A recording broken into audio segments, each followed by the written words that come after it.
Évangile de Jésus-Christ selon Saint Jean. Gloire à toi, Seigneur. En ce temps-là, Jésus avait donné un enseignement dans la synagogue de Capharnaüm. Beaucoup de ses disciples qui avaient entendu déclaraient « Cette parole est rude. Qui peut l'entendre ?» Jésus savait en lui-même que ses disciples récriminaient à son sujet. Il leur dit « Cela vous scandalise ? Et quand vous verrez le Fils de l'homme monter là où il était auparavant, c'est l'Esprit qui fait vivre. La chair n'est capable de rien. Les paroles que je vous ai dites sont esprit et elles sont vie. Mais il y en a parmi vous qui ne croient pas. Jésus savait en effet depuis le commencement quels étaient ceux qui ne croyaient pas et qui était celui qui le livrerait. Il ajouta, « Voilà pourquoi je vous ai dit que personne ne peut venir à moi si cela ne lui est pas donné par le Père. » À partir de ce moment, beaucoup de ses disciples s'en retournèrent et cessèrent de l'accompagner. Alors Jésus dit aux 12, « Voulez-vous partir vous aussi ?» Simon-Pierre répondit, « Seigneur, à qui irions-nous? Tu as les paroles de la vie éternelle. Quant à nous, nous croyons et nous savons que tu es le Saint de Dieu. » Acclamons la parole de Dieu. Louange à toi, Seigneur Jésus.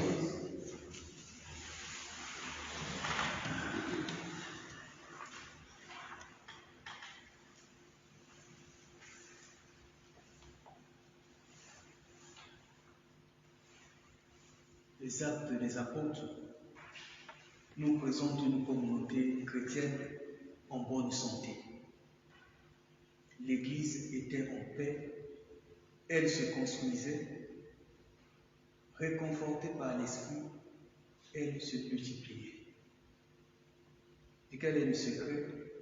Qu'est-ce qui permet à cette Église de grandir, d'avancer en confiance?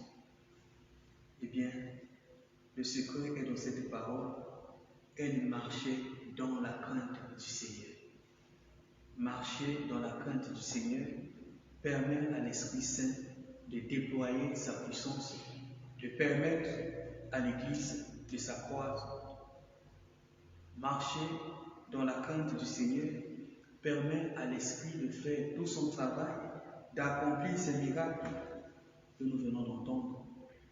Le miracle sur la guérison d'Énéas, paralysé depuis 8 ans. Le miracle de la résurrection de Tabitha, qui était décédée. Ça, c'est le travail de l'Esprit au cœur d'une communauté qui marche dans la crainte du Seigneur. La crainte du Seigneur ici, entendue comme une attitude qui consiste à éviter le scandale, éviter la honte à ce nom de gloire qu'il porte. Ils portent le nom du Christ. Ils sont chrétiens. C'est donc un nom à défendre. Et ils veillent à ne pas commettre ces choses-là qui vont salir la réputation de ce saint nom du Christ. La bonne santé de la communauté chrétienne des Actes des Apôtres, c'est aussi quelque chose que nous devons rechercher pour nos communautés. Est-ce que notre Église, l'Église de ce temps, notre communauté, marche encore dans la crainte du Seigneur? Si elle marche dans la crainte du Seigneur, nous verrons aussi s'accomplir ces signes. L'Esprit Saint va nous utiliser pour relever beaucoup de personnes. Énéas, paralysé, Dorcas ou Tabitha, décédé, bénéficie d'une même parole. Lève-toi. Et c'est cette parole aussi qui traverse toute la Bible lorsqu'on rencontre des personnes paralysées ou des morts. Lève-toi. Reprends la marche. beaucoup de personnes aussi se trouvent aujourd'hui paralysées sur plusieurs dimensions de leur vie. Et l'Esprit veut nous utiliser, nous qui portons le nom du Christ, pour dire à ces personnes-là, à chacune de ces personnes, lève-toi, reprends la marche, avance. Mais pour que le Saint-Esprit arrive à accomplir cela, eh bien, il nous faut nous-mêmes marcher dans la crainte du Seigneur. Faire tout le temps un examen, une relecture de nos profondeurs pour dire où est-ce que je suis avec ma conduite de chrétien. Est-ce que ma conduite aujourd'hui permet à l'Esprit Saint de l'utiliser encore? Nous sommes des outils que le Saint-Esprit utilise pour toucher des hommes et des femmes, pour changer la vie de ce monde. Mais il y a aussi des attitudes qui nous rendent inutilisables. Je veux utiliser une machette, mais qui est déjà détruite. Il n'y a plus moyen de travailler avec cette machette-là. Quand l'outil n'est plus en bon état, celui qui l'utilise se trouve forcément en difficulté. Il ne peut plus accomplir son travail dans de bonnes conditions. Alors, veillons aux profondeurs de notre vie spirituelle, de notre âme. Faisons tout le temps la relecture. Demandons en ce temps aussi le renouvellement intérieur. Renouvelons spirituellement pour que le Saint-Esprit se déploie. Et l'une des choses aussi qui empêche à l'Esprit de faire son travail en nous, c'est cette attitude que l'on retrouve dans l'Évangile chez les disciples du Seigneur. Mais il y en avait qui ne croyaient pas en lui. Parmi ceux qui croyaient, il y en avait aussi. Il y avait une partie, tout en faisant partie de ce groupe, tout en accompagnant le Seigneur, il y avait aussi ceux qui développaient au fond une sorte d'incrédulité. Ceux qui ne croyaient pas, ceux qui sont scandalisés par ces paroles que nous avons entendues hier dans l'Évangile. Si vous ne mangez pas la chair du Fils de l'homme, si vous ne buvez pas son sang, non, vous n'aurez pas la vie en vous. Ils se mettent à raisonner sur ces paroles et se trouvent scandalisés. Cela vous scandalise. Et manque de relecture, manque de foi, ils s'arrêtent au niveau des paroles et ils démissionnent. Le manque de foi est aussi visible dans nos communautés.